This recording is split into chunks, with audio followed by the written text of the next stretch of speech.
I always believed trust was the foundation of love. So when my fiancée Mia said, "Relax, he's just a friend," I wanted to believe her. I wanted to believe every smile, every excuse, every late-night message she hid behind her phone. But everything changed the night her phone battery died, and I checked her live location only to see her somewhere she swore she'd never go.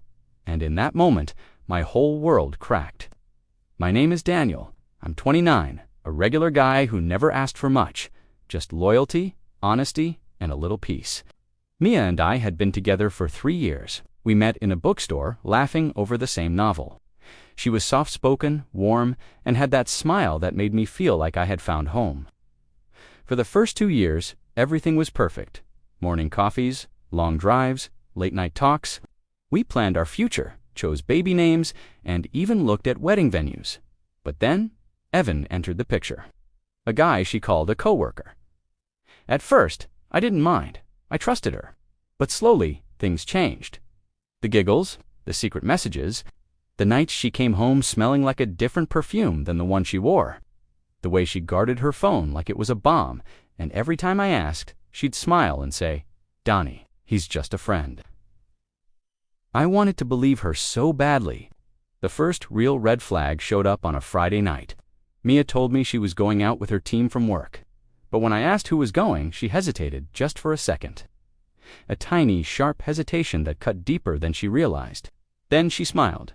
Too fast, too practiced. Just the usual team. Don't worry. But I did worry.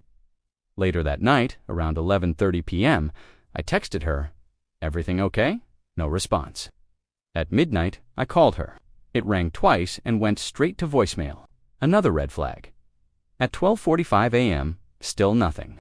My stomach twisted. Then I remembered something months ago. We had shared our phone locations for emergencies.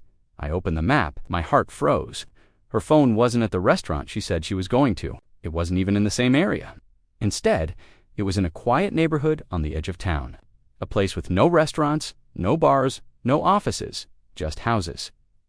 I zoomed in. One house, one street, one blinking dot.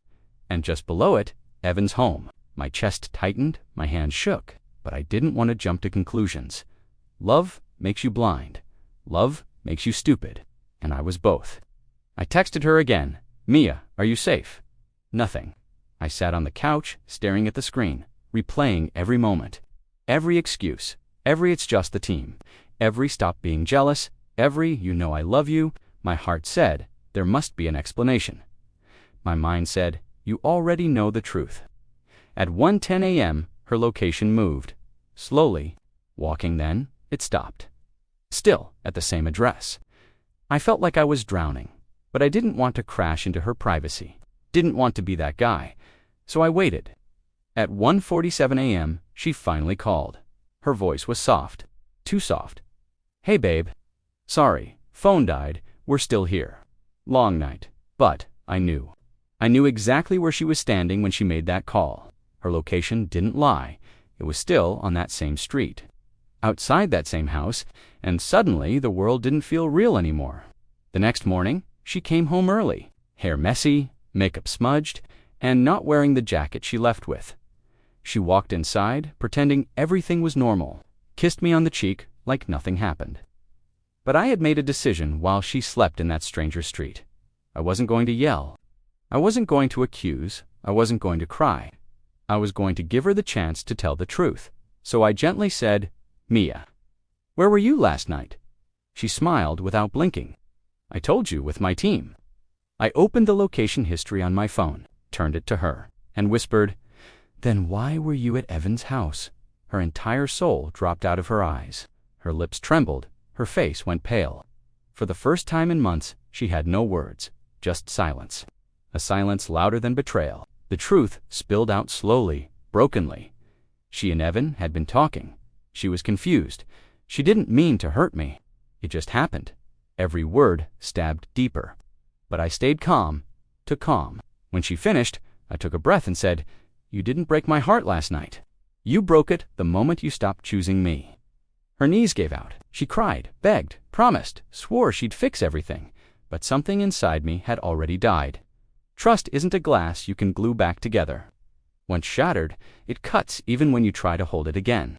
I took off the engagement ring she gave me, placed it gently in her hands. I hope you find what you're looking for, but it's not here anymore.